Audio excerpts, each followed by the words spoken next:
প্রতিহত করবো। কিন্তু এই প্রতিহতটা কেন করবেন? এই প্রতিহতটা কেন করবেন? এটা তো আইনে নিষিদ্ধ না, এটা তো কোনো অপরাধ না। যদি কেউ অপরাধ করে সেটা আপনি আইনিভাবে মোকাবেলা করবেন।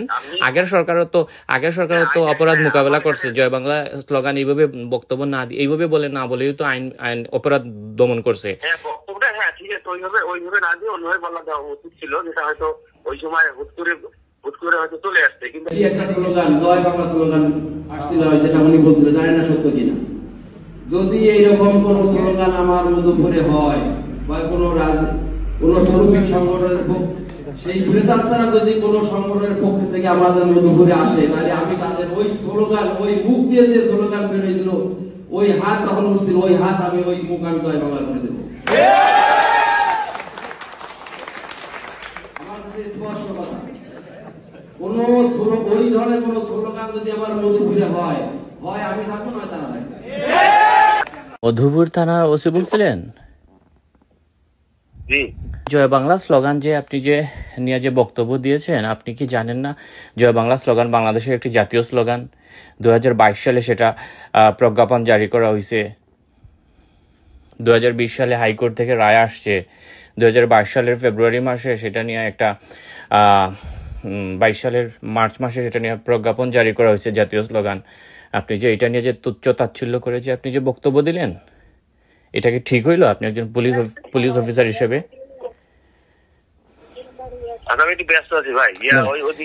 না, আপনি জাস্ট আমাকে 30 সেকেন্ডে এই কথাটা বলেন। জাস্ট এটা আমি জানতে চাইছিলাম, আমি একজন মুক্তিযুদ্ধের, আমার পরিচয়টা হয়তো আপনি এটা শুনলে ভালো হবে বা খুশি হবেন হয়তো। আমি মুক্তিযুদ্ধের পক্ষের একজন মানুষ। গত কিছুদিন আগে যে জুলাই আগস্টে যে আন্দোলন, পক্ষের ভাই সবাই, আমরা সবাই। আচ্ছা, কিন্তু বিষয়টা এটা না, বিষয়টা হচ্ছে যে এখন যে অবস্থায়,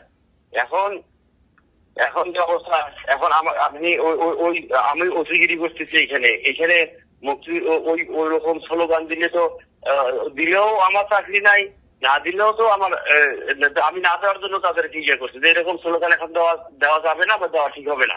হ্যাঁ, আমরা জানি এই সূত্রে বলা, কারণ এরকম একটা শ্রমিক সংগঠনের কিছু লোক যে রাস্তায় অবরোধ করছে, রাস্তায় অবরোধ করার তাদেরকে আমি ওই উদ্দেশ্যে বলছি যে তারা ওখানে শ্রমিক সংঘ রাস্তা অবরোধ করে জয় বাংলা স্লোগান দিচ্ছে, তাহলে তৈরি করতেছে ওরাই। আচ্ছা, এখন এই যে জুলাই আগস্টে যে এত যে পুলিশকে যে হত্যা করা হইলো, সন্ত্রাসীরা যে হত্যা করলো, গণহত্যা করলো পুলিশ, আমরা বাংলাদেশের সকল মানুষ এই নিরপরাধ পুলিশ যাদেরকে হত্যা করলো তাদের পক্ষে আমরা দাঁড়াইছি। পুলিশের প্রতি আমাদের সকলের একটা সহানুভূতি কাজ করতেছে, এতগুলো পুলিশকে হত্যা করলো। যে দখলদার ইউনূস বাহিনী সরকার আছে সেটা তো কয়েক মাসের জন্য, তারপরে তো একটা সময় তো গণতান্ত্রিক সরকার আসবে। এই যে আপনি যে স্লোগানটা যে বিরুদ্ধে যে বললেন, আপনি যে উদ্দেশ্যে বলছেন সেটা তো এই বক্তব্যের মধ্য দিয়ে প্রকাশিত হয় নাই। ফলশ্রুতিতে কি হইতে পারে ভবিষ্যতে, যেমন এই যে জয় বাংলা স্লোগানটাতে তো আইনিভাবে এটা এখন পর্যন্ত নিষিদ্ধ না, তাই না? তারপর হাইকোর্ট থেকে এটা রায় আছে, 22 সালে সেটা প্রজ্ঞাপন জারি করেও ঘোষণা করা হয়েছে। কিন্তু আপনার বক্তব্যের মাধ্যমে এই ধরনের স্লোগান আমরা বরদাস্ত করবো না। হ্যাঁ ঠিক আছে, কথাটা যেটা ঠিক আছে, কিন্তু এই ধরনের স্লোগান এখন যদি যে অবস্থা, আমরা শান্তিপ্রিয়, আমরা এই রুট লেভেলে গ্রামগঞ্জে থাকি, শান্তিপ্রিয় লোক, এখানে এই ধরনের স্লোগান দিয়ে কালকে এটা মানে পরশুদিন এটা অস্থিতিশীল পরিস্থিতি তৈরি করছিল এখানে, গাড়ি ঘোড়া বন্ধ টন্ধ হোক। কিন্তু এইটা তো আইনানুগভাবে, এইরকম অবস্থা আছে, আমাদের কিন্তু আইন শৃঙ্খলা রক্ষা করতেই তো হবে। কিন্তু এইটা তো আইনিভাবে তো নিষিদ্ধ কিছু না। যেমন ধরেন আমি আপনাকে আরেকটা কথা বলি, যেমন আমি কি নিষিদ্ধ বলছি? কিন্তু আপনি তো তুচ্ছ তাচ্ছিল্য করে বলছেন যে এই যে আমার এলাকায় আপনারা যদি করেন বা আমি আমার আইনি পদক্ষেপ নেবো, অসুবিধা নাই তো। যেমন বাংলাদেশের জন্য নিষিদ্ধ, আমি নিষিদ্ধের কথা বলিনি, আমার এলাকায়। আপনি বলছেন যে এই যে কি যেন একটা স্লোগান আছে না, যেমন তাচ্ছিল্য করে বলছেন। আমি আপনাকে বলি, 1971 সালে যখন আমরা মুক্তিযুদ্ধ করেছিলাম, বাংলাদেশের সবার আগে প্রতিরোধ গড়ে তুলেছিল আমাদের পুলিশ। ঠিক আছে, এটা আমরা তো সবাই জানি, আপনিও জানেন, পুলিশ। আমি সবই জানি ভাই, আমি সবই জানি। এবং এই যে আমাদের মুক্তিবাহিনী, এই যে আমাদের মুক্তিবাহিনী প্রতিটা ঘাটিতে যখন সফল অভিযানের পরে জয় বাংলা স্লোগান দিত, আপনার যে মনোগ্রাম, পুলিশের মনোগ্রামের যে নৌকাটা, সেটাও কিন্তু আসছে এই জয় বাংলা স্লোগানের ফসল হিসাবে। এখন আপনি যেভাবে এই জয় বাংলা স্লোগানকে তুচ্ছ তাচ্ছিল্য করতেছেন, এইটা সাধারণত আমরা দেখি যে 71-এ পরাজিত শক্তি যারা রাজাকার আছে তারাই এটা করে। মুক্তিযুদ্ধের পক্ষে শক্তি বলে একটা দল সবসময় দাবি করে, কিন্তু আসলে মুক্তিযুদ্ধের পক্ষে তো সবাই ছিল। কিন্তু আমরা তো কাজে মুক্তিযুদ্ধের পক্ষে আপনি ছিলেন না, আমি ছিলাম না। কিন্তু হ্যাঁ, কোন একটা দল হয়তো দাবি করে, কিন্তু আমরা সেটা বলতে লজ্জা লাগে যে মুক্তিযুদ্ধের পক্ষে সত্যি বললে আওয়ামী লীগ হয়ে গেলাম, আবার ইয়ে হলে জামাত হয়ে গেলাম। কিন্তু আমরা সবাই তো আসলে মুক্তিযুদ্ধের পক্ষের শক্তি ছিলাম, আমরা সবাই তো মুক্তিযুদ্ধের পক্ষে। হ্যাঁ, কিন্তু আমরা দেখি যে বাংলাদেশের জয় বাংলা স্লোগান নিয়ে চুলকানিটা হচ্ছে সাধারণত ৭১-এর বিরুদ্ধে যারা ছিল, ৭১-এর মুক্তিযুদ্ধের বিরুদ্ধে জামাত টামাত তারা ছিল। কিন্তু এইটা অন্য বিষয়, আমি নিষিদ্ধের কথা বলি নাই।